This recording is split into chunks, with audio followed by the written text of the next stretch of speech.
আমরা সরকারের পক্ষ থেকে শিক্ষা ব্যবস্থা যাতে ভেঙে না পড়ে তার জন্য আমরা প্রথমে আমি একটু কোর্টের ভাষায় বলি। সুপ্রিম কোর্ট বলেনি কে যোগ্য কে অযোগ্য, তালিকা দেয়নি।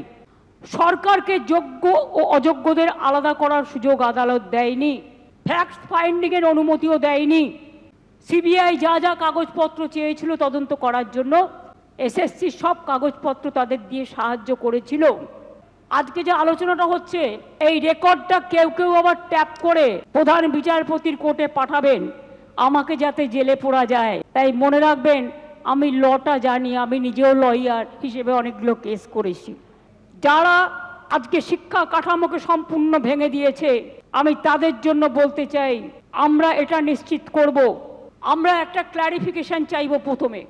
তার কারণ যে যারা এখন চাকরি করছেন আপনারা যে বললেন নতুন করে পরীক্ষা নিয়ে লিস্ট করতে, আগে আমাদের জানতে হবে যে স্কুলের বাচ্চাগুলোকে তারা পড়াতেন, যারা স্কুলে যেতেন, যারা কাজ করতেন, যারা শিক্ষক শিক্ষিকারা আজও স্কুলে অনেকে যাচ্ছেন, তাদের জন্য আপনাদের কি ক্ল্যারিফিকেশন?